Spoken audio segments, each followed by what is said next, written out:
Hey, Andrew. Hey, Justin. Hey, Jack. Hey, Justin. Hey, Andrew. Hey, Jack, as in Jack Pridham, the star forward for the Kitchener Rangers, who, I mean, is coming back. That's what the question was on everyone's minds. We heard that he was decommitting from Boston University. We know that he's been in camp with the Chicago Blackhawks, drafted in the third round. We're really excited to have him here, and we're going to answer that question. But first, we're going to talk to Jack about November 2024. Jack, thanks for coming on the pod, first of all. Thanks for having me. Yeah, I'm looking forward to this. Welcome to the AudPod, where we're talking Kitchener Rangers hockey with the AudBalls themselves, Andrew and Justin. Take it away, fellas. We're gonna talk about November 2024. We get this breaking news story that the NCAA is gonna allow CHLers to play in the NCAA, and subsequently there's this news update that a player from the BCHL is coming to join the Rangers that they drafted. We had no idea that was you. We had no idea that you were going to be such an impact player for the Rangers last year. When did you first hear about that rule change, and were you anticipating coming to Kitchener last year or even earlier than that? Yeah, so I actually heard about the rule change probably just as everyone did, to be honest. I think it was kind of That's something awesome. there was something that kind of no one really, people expected it to happen, but just a matter of when. So I think that I was in West Kelowna, obviously. I loved it there.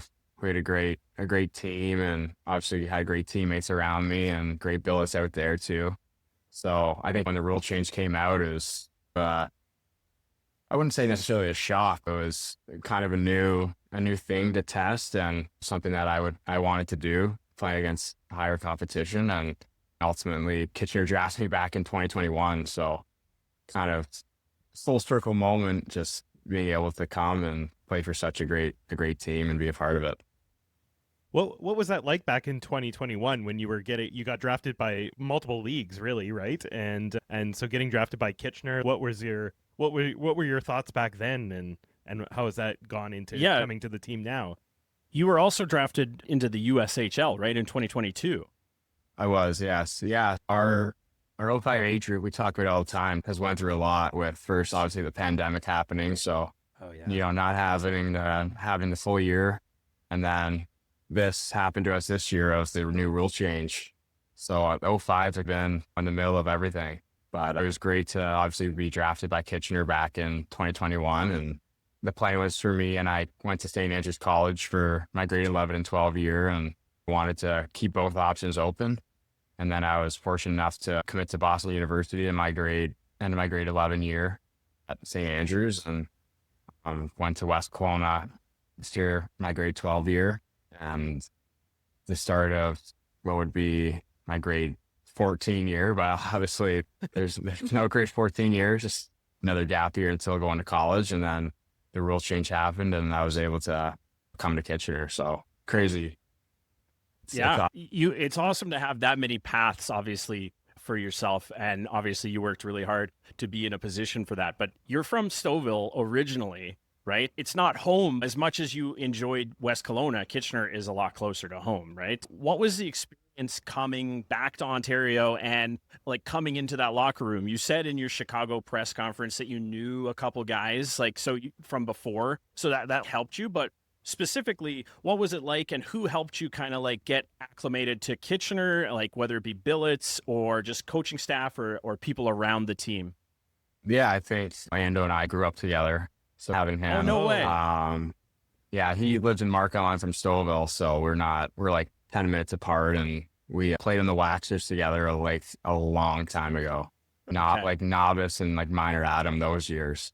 Nice. So we knew each other from all the way back then, played baseball against each other growing up. So, and obviously just Awesome. kind of just stayed in touch with him. And I feel like he was one of my closest buddies when I came to Kitchener, just obviously knowing the captain, and he explained how kind of it works here and how great it is. So very fortunate for him. And obviously we had a great team and great teammates as well too. I think that right from day one, it was everyone would seemed to me was getting along, and we had a great group of guys. It was a really fun year, and obviously our coaching staff is great too. So all three coaches are amazing. So it was really fun. Okay, you gotta tell us a little bit about that Ando welcome wagon welcoming you in. We had Ando on the pod, and it's like, Yeah. we know he's a character. I yeah. imagine that it wasn't just, hey, welcome to the team. What happened? At first I was like calling him Matt because I'm just so used to calling him. I'm so used to calling him Matt. I'm so used to calling him Matt. Matt, and everyone's calling him Ando. He's who's Matt? That's like that's one of the first things he said is like, who's Matt? I'm like, you. Like I've been calling you Matt like our whole lives, and he's like, it's Ando. So that was kind of my first kind of welcoming moment to the team. Guys laughed about that and stuff, but I was just so used to calling him Matt, just growing up with him. Like no one really called him like Ando back then. Like maybe his Markham friends and stuff did, but I was just always Matt. Right. So like who's Matt? I'm like, you. So that was kind of a funny moment. Got a whole personality out here, right? He's built himself a whole image. Yeah. When we had him on, he really played down that like he liked to be called Ando. Like he was like, it's true. Yeah, whatever people want to call me, it's totally fine. But now we know the truth, Ando. It's true. It's true. Matt doesn't fly. It's just Ando. Yeah. Except for mom. Except for mom. He did tell us mom calls him Matt. Yeah. Yeah. Okay. I brought up the Chicago press conference before we went on a little tangent there. You were drafted to the Blackhawks in the 3rd round. We talked to Ando and Swicky about their draft experiences. What was it like for you leading up to that draft? And did you have an idea that Chicago was invested in you specifically? Yeah, the draft preparations were great. I was fortunate enough to go to the NHL Combine in Buffalo at the start of June. So that was a really fun experience, and to be able to meet all the different prospects and guys up in the draft. It's actually a funny story too from the Combine. It was my first time meeting Humphreys at the Combine. We were doing like a Toronto Maple Leafs survey in this like breakout room. I was in there first, and then he came in. It was just us. And like I just didn't, obviously I knew who he was before, but like I never really met him face to face. So that was our first interaction. And then I guess 2 years later, we're playing together on the same line. Awesome. So we talk about that all the time. Just it's how we met each other just in Buffalo in a random breakout room. And now we're like really good buddies and playing together. So that's another good story. But no, it was great.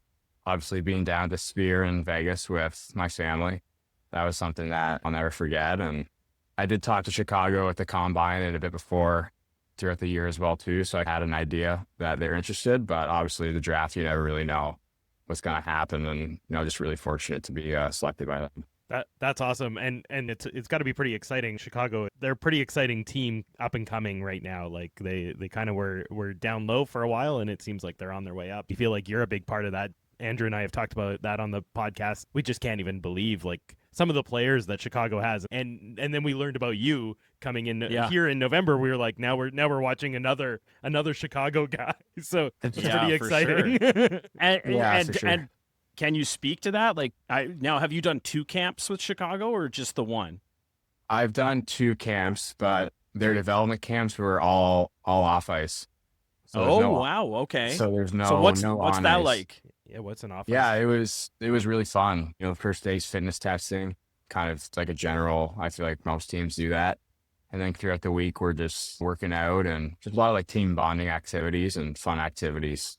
This year we were able to take a boat tour around the city, playing beach volleyball or cooking, those fun activities, and just be around the guys and the prospects. It was great. That's awesome. That just sounds like an awesome field trip, man. I'm gonna be honest. It was really fun. That's great. We appreciate sharing the funny draft story. Ando, of course, you've probably heard, said that he was a werewolf to Ottawa, and they ended up drafting him. So, anything is possible is what AudPod listeners can believe. So we talked about drafts quite a bit. You were drafted to Kitchener. You drafted to Tri-City. And of course, you were committed previously to Boston University. We talked about that a little bit. You're a coveted player is basically what it is. You've put yourself in that position. As easy as it sounds that you've worked this hard to get into this kind of like coveted position, What's it like trying to navigate once you're in this position where it's teams are vying for the right to have you play for them at this stage, and it's a fleeting stage, right? The end goal is always the NHL. But was there someone specifically who guided you to help guide your choices, or mentors, or teammates, or like for other like players, professional players? And when did you make this decision that I'm going to try and make Chicago, and if not, coming back to Kitchener? Yeah, for sure. I think that obviously my dad was a huge part in being a mentor for me growing up, just with the position he was in, working for the NHL office and then with the Leafs. So I think obviously he's been talking to me and stuff throughout my whole hockey career and journey, as well as my mom too. I think just being around the players as well too, like the Leafs players, I'm fortunate enough I train down at a facility in the summer. So I get to train with some of their pros, and obviously they have all their development coaches and skating coaches and staffs, and strength coaches. So it's a great atmosphere to be in. So I was fortunate for that growing up around that. And I think that I made the decision at the end of the year that I'm not going to go to Boston University anymore. And after playing a lot in Kitchener, I liked where my season and game was at. And I just want to try and put my best foot forward and earn a contract with Chicago. And if not, then I'll be back in Kitchener. So I think that's kind of the plan. That's amazing. It's awesome that you had all these paths, and thank you for sharing that. It's really cool to hear where it is that you came from in this decision making process that I'm sure is not easy. Yeah, because it's definitely not an easy decision. Did the Rangers make it easier for you in the sense of, obviously they knew that you were committed, so there was obviously, I would think, no pressure from them. Yeah, I think that they just left it up to me. Obviously, from day one, I loved it in Kitchener. It's so fun, and just being around the guys and having the staff that we do and the fans and all the community support. It's unreal to play in, and I just wanted to play again another year there and try to win a championship. I think that's the end goal, but just taking it one day at a time. But it's awesome. Absolutely. Everything I say about Kitchener is great, so I love it. It's awesome. That's music to our ears. This was a magical season that you had in Kitchener. Yeah. What's the secret sauce that made this team just gel so well? Yeah, I honestly think just the group we had, everyone was just so close, and everyone hung out together. There was not really the older guys not hanging out with the younger guys. Everyone was just together. I think that's really important. If you want to be a good team, everyone's got to be a part of it. So I think that's kind of something that I would say I noticed was the older guys were Parson, Swicky, and Missile, Ando. They're all just being around the younger guys, and everyone's together. So I think that was the biggest thing. Just the one team aspect, and I think obviously that's really important. It's so nice to hear when it's not just everybody, because it is so age based at this, and we've all been to high school and things like that. Everyone sticks in their grade. Everybody sticks with their. So it's nice to hear that. Yeah, I know that Ando's a big driver of that. It sounded like Swicky and Parsons were big drivers of that, and just making sure that everyone felt like a group. That's awesome. And now you're the overager. So what are you taking from these guys for the young guys coming in? Yeah, I think that I think leading by example is probably the biggest thing I learned from those guys, just how hard they work every day. I think everyone just takes it one day at a time too. We obviously have that goal in mind, but I think just one day at a time is all you can really do to help achieve what you want to achieve. So I'm really excited for this year, and it's going to be a lot of fun. No hazing the rookies this year. There's none of that going on. That's good. We like that. We like that. Nice, happy, positive, inclusive atmosphere. That's what we want. That's what we want in hockey. Yeah, no, it's great. Going back to Kitchener and talking about the atmosphere, especially the atmosphere. We're relatively new Kitchener Rangers fans, so we don't pretend with any of our guests, and we've had the who's who now on the pod, unbelievably to us, that we're relatively new. So we were having our first real Kitchener Rangers experience alongside you. It was our first year following the team, and here we are now. What I want to ask you though about it is the atmosphere in the Aud. When you first got there, obviously it's a little different. Regular season, November. We know that the attendance tends to spike later in the year. and people get more excited around playoffs and stuff like that. But obviously that's a historic building. What's it like walking out onto the ice for the first time out there, and then contrast that to playoffs, when playoffs started, and we'll talk a little bit about that. But tell me about taking the ice at the Aud for the first time. Yeah, it was great against Peterborough. I was nervous. Not gonna lie, I don't really get too nervous for games, but I think just being there and just like looking around the rink, it's holy, this is massive. Like it's Right. especially the one side with the seats going all the way up to the top. It's Right. So I think just like they gave me the rookie lap. So I got the that's solo lap Perfect. by myself, and I think I went on too early. I was so nervous. Like I went on too early. The refs were still like skiing around. Yeah, I used to like fixing the mesh on the back of it. What am I doing out here? Yeah, they're like yelling. I mean, like, what are you like? What's going on? I was on early. Like I was just ready to get out there, and just the refs are still behind the net, like fixing the mesh, and I'm like shooting a puck in the net. What's going on? But no, that was great. And yeah, we played Peterborough the first game. I remember Sean Tafaro telling me, "If you think this is loud, just wait until playoffs." Nice. And playoffs hit, and it was just a totally just it was like the fireworks went off at the start of game one, and we were all like, I was like not scared, but I was like, what is that? I've never everyone was like, they're just so loud in there, and it was great. And especially the first period of that game was like, holy. Yeah, cool. Oh, sorry. No, yeah, it's okay. Yeah, you know what? That's definitely it earned. Sure. Yeah, like it was so physical and fast and just so fun. Like it was great. And then it was just so loud, just like looking around, just seeing everyone in there, just like on their feet. It was, especially the overtime winner too, and Rome scored. It was great, and the atmosphere is so fun, so cool to be a part of.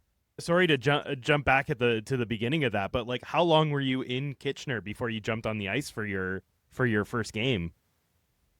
I think it was like, I don't really remember the exact date, but it was definitely like only a few days, like one or two, maybe two practices, and then I just jumped right into the lineup. Okay. But they're still trying to figure out like the paperwork with Hockey Canada and stuff, so I didn't know if I was going to actually play that first game against Peterborough. Ultimately, it worked out, and thankful for that. Adds a couple more nerves probably too, if you're like a little unsure. I know. Yeah, for sure. I do remember though when I was in Kelowna, and like the rule change happened, and then I found out I was going to Kitchener. It was like I packed my stuff in half a day and was just gone.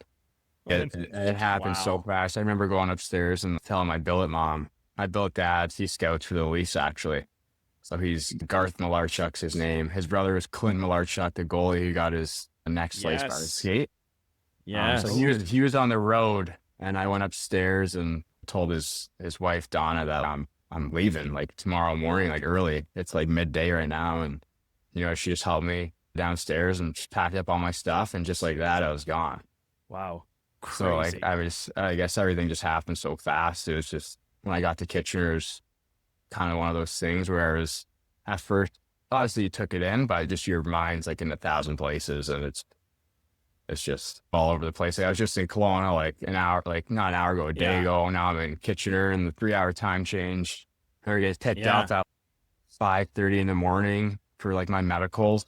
So that's 2:30 Kelowna time, like time, like the 3-hour time change, and it's like I just had so much adrenaline, like I was ready to go, but it was just still early, but it's funny. Absolutely. It probably helped a little bit that you couldn't really think about it too much. You just had to go.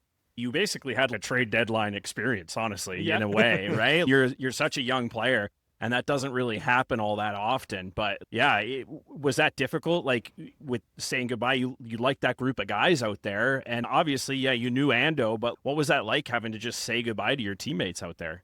Yeah, for sure. It's definitely hard to say goodbye. I think anytime you say goodbye to your teammates, no matter when it is, it's obviously tough.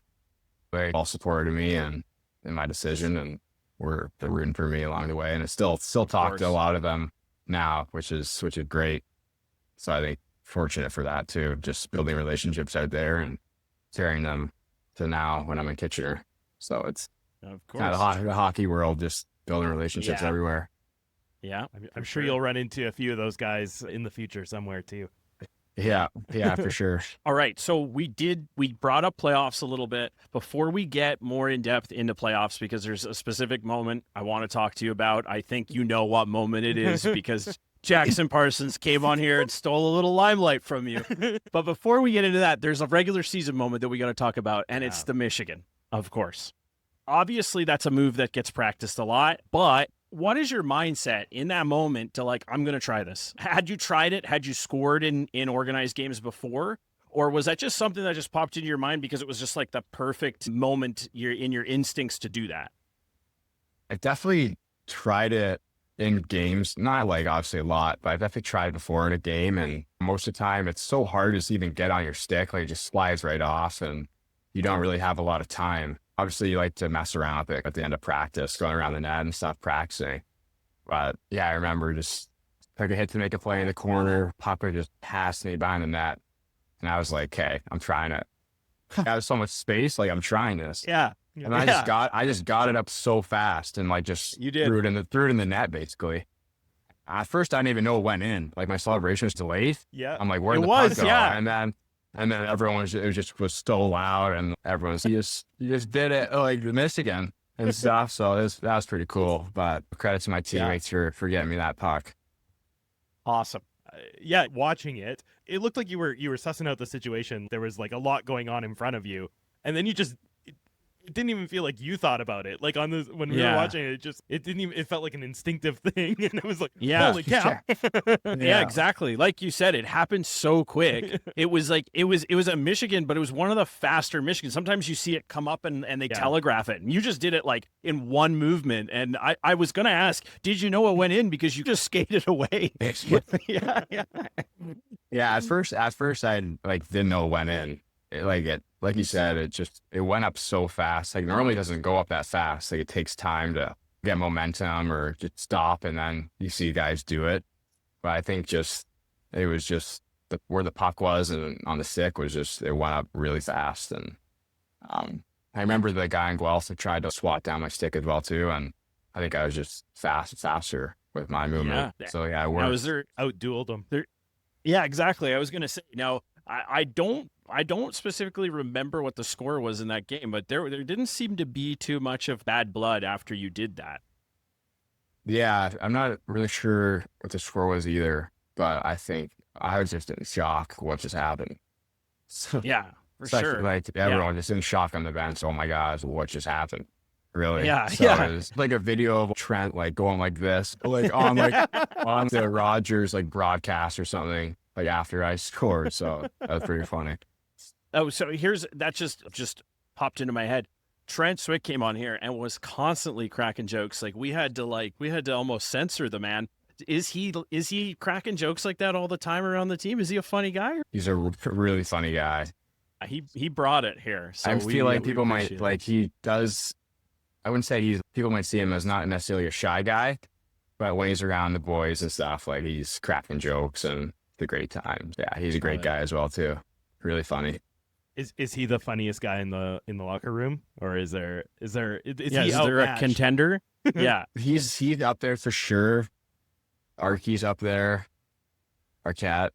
Oh yeah. I think everyone's just kind of like everyone just goes at each other, but everyone's chirping each other and no one's taking it personally. Everyone's just giving it to each other. I think that's you all so build close. off each other. I think honestly that's why like we were close as well too. Like no one like took it personally. Like if you get chirped, you give it right back. Like it's right. Everyone knows like you don't really necessarily mean it. It's just a chirp. You got to suck it up and then just give it right back to the next guy. It's funny. Like everyone just having a good time and stuff. So that's great. It definitely seems like the Rangers as a whole, the organization, even off the ice, the coaching staff is a lot about humility and not necessarily about like egos and individuals. So even looking back through their history, we did a thing last year where we highlighted previous, like we called it the GROAT, and it was the greatest Rangers of all time. And it was like so many different players, but there was no like necessarily just one player on each team that was like did everything, you know? And and that was the epitome of you guys last year. Like the fact that I think Misljevic had the most points, but he was like something like 30th in the league in points in the standings. It just spoke to like how incredibly deep the team was. Did you feel that every night, that no matter what, like one line was going, every line was going? For sure. Yeah, I think, UC does a really good job of that too. Everyone's involved with playing. We roll all 4 lines and stuff. So I think everyone's getting the reps, and come playoff time, everyone's ready to play. So I think everyone just is playing for the team and not themselves, which is obviously makes all the difference, just having that and kind of those type of guys. So it was awesome. That's awesome. We've been big fans of UC Ahokas and the way that he leads this team. Like he's a hard guy to read via the television. Yes. But every time we talk to anybody about him, all they ever have to say is like very positive things, that he's like great at communicating with the team and things like that. Is that your experience as well? Sounds like it was from your last. For sure. Yeah. Like from day one, he's been awesome for me. Just the details he has in the game, and we do video, like individual video and stuff too.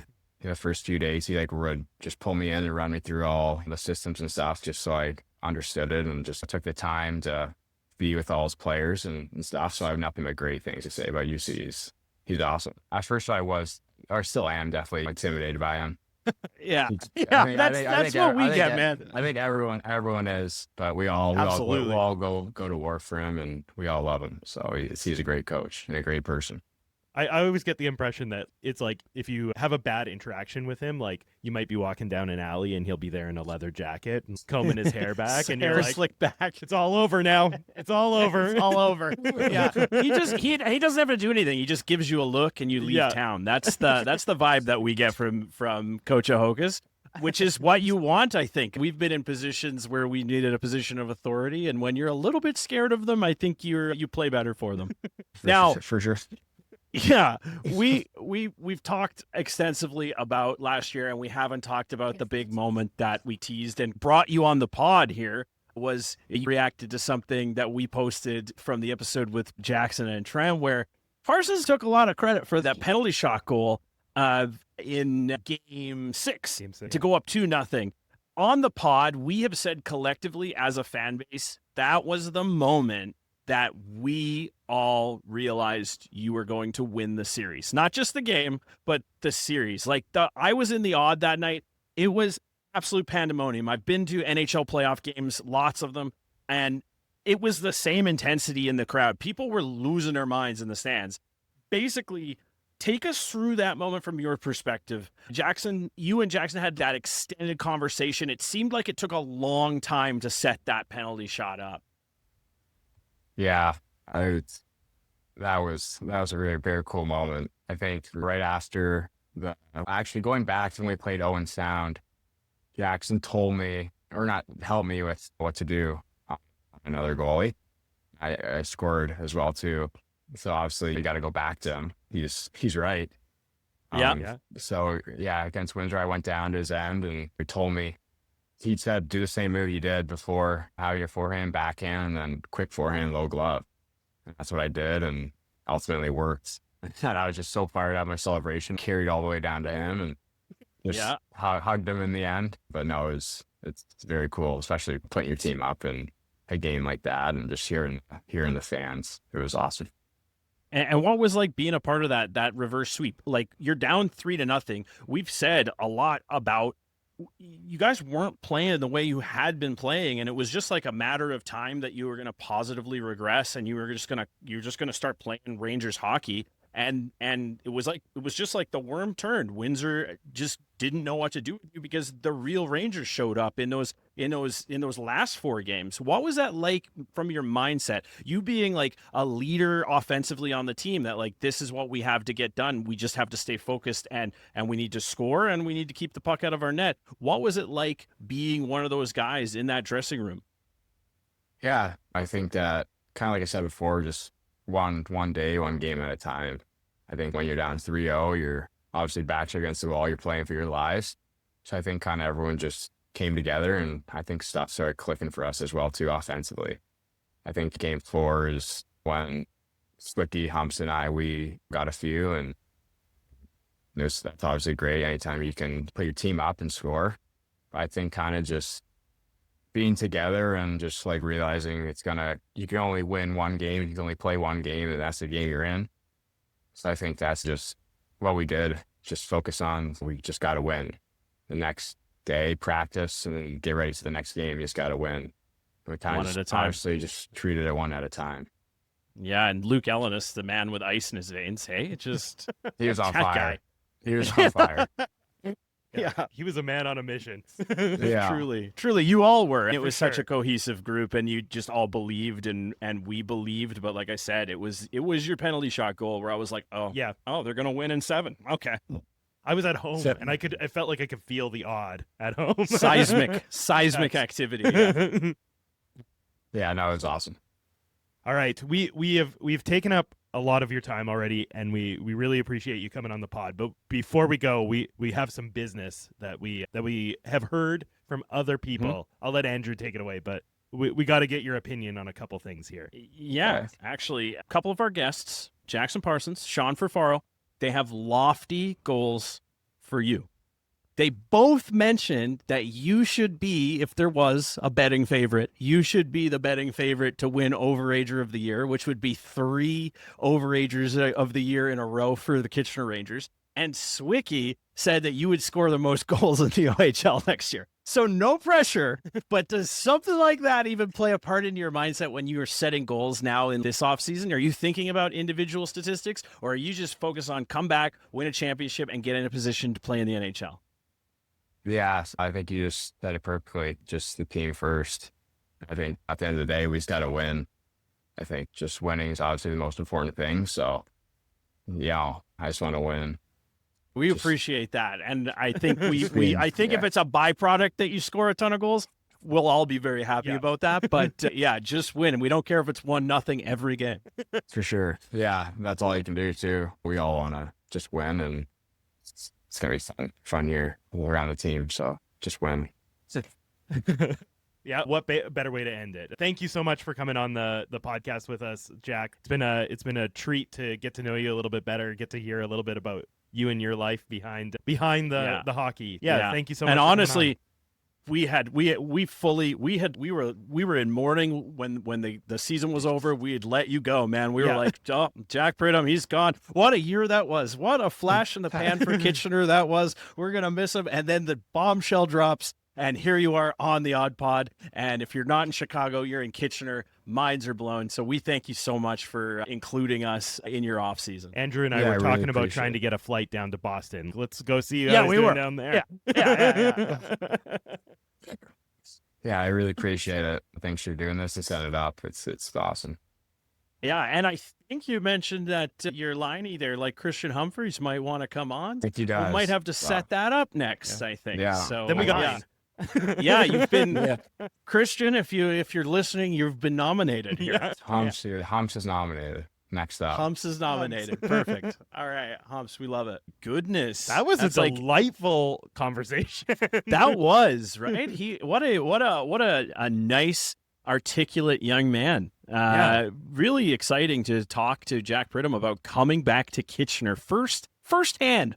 Yeah. To his face. Yeah. We got to say, are you coming back here? And This the is- answer is yes. This is the closest to breaking news that we'll ever have. Ever. Ever. Yeah. That was awesome. Yeah. I'm I so know. happy he's back. I'm so happy he's back. He'll never know how happy we are because Yeah. like I told him at the end of that interview was that like we let go of you, man. Like Yeah. we were like, all right, what a time that was. Better Yeah. to, it was like Pugliese. It was like better to have pugged and lost. It was better to have had Jack on the team for a year than to have not had Jack on the Yeah. team for a year. So But you know what I Unbelievable liked luck. hearing? You know what I What? liked hearing? He said the word championship. he did. He did. That's it. The motivation is clear. This is And this he is doesn't it. care about the individual awards. All No, right, okay, not at all. All right, I know. Listen. We know that Jackson stacked them up, and we know that Swicky has his best shooter and the best friend on the team guy, and all that kind of stuff. But Jack Pridham is locked in. Okay, Yeah, yeah. Jack Pridham is locked in. Never All he have I wants is a felt more championship. like never have I felt like somebody has more of a mission in a room. Jack is ready. He's ready for battle. He is. UC Hocus has scared the team into being ready for battle. I'm also glad to know that we aren't the only ones that are scared of use. I was going to say, I think he downplayed it a little bit. I think it was an appropriate level of downplaying how scary the juice is. So, because he might be listening. Yeah, well, Sean keeps reposting our stuff, and I see Coach Ahokas is in there liking stuff. So I'm almost like, are we gonna run into him somewhere? And he's gonna be like, "You guys." Yeah, it's gonna be in an alley. He's gonna be wearing a leather jacket. And he's gonna be combing his hair back. Yeah, and he's gonna be like, "I just thought they'd want a selfie or something." Yeah, yeah. We just run away screaming. Yeah, we just run away. I'll wet my pants. Yeah, no big deal. Yeah, that's okay. Thanks so much, Jack, for coming on the show. This was awesome. I think we're gonna keep doing some interviews until basically the season starts. So yeah, I don't know. We'll see. There might be another one coming up. Yeah, I guess there was a nomination there at the end. So perhaps we'll try and set it up. No promises, but this is the AudPod, and it does seem like things are rolling downhill when it comes to the interviews. People want to be on the AudPod. I don't. Yeah. I'm still not certain why, but I really appreciate that. I'm not even convinced that I want to be on the AudPod. I know. Week to week, I'm kind of thinking sometimes. Okay, all right, I'm on the AudPod 40 episodes. again. It's like, okay, well, here we are. But you know what? It's been 40 episodes, and I feel like we have to keep going at least until we see them win a championship. So. Essentially, if you want the AudPod, if you hate the AudPod, you better cheer for the Kitchener Rangers to win.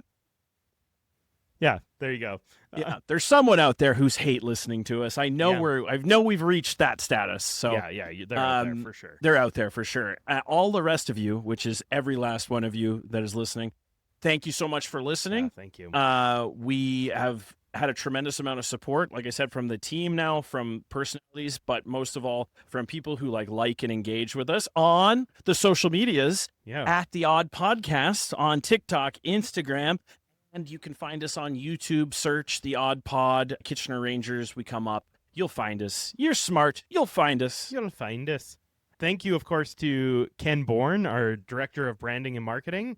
I heard Papa Bourne might be coming out here, so Papa Bourne is coming out. I think he'll be in town for the season opener, the home opener. Papa Bourne, paging Papa Bourne. We'll be at paging the Odd. Papa Bourne. You got to come down to the Odd with us, perhaps. Yep. I don't know. Of course, we got to thank the prodigal producer Liam, the Phenom. Also, we got to get Liam to the Odd. So we do. This has been long overdue. I mean, you know what? It's fine. COVID is long in the past. Him doing remote work, okay, for the AudPod. Yeah, it's coming to an end. Okay, we need some in person once a week. All this business. We do, and you got to get that Ando jersey. Oh yeah, got to get the Ando jersey. Right. So putting pressure on his parents here. Get the Ando jersey. Take him to a Rangers game. I know. Jeff is listening because he's listening with Liam right now. It just cost you $200, Jeff. We gotta thank Tim Uniacke, just in case he has to save this episode. Tim, he probably won't, because Jack Pridham technical was on point. This is the first remote interview that we've had that wasn't just a disaster immediately. So it's true. I mean, I think we spent 10 minutes watching Trent Swick mime, I can't hear. So, hey, I loved every minute of it. Same. If only I could go back. Yeah. Thanks everybody for listening. Hey Andrew, and as always, you can find us at. Well, and as always, you can find us at. Jack Pridham said it. You'll see us soon at the Kitchener Memorial Auditorium. See you at the Odd. Yeah.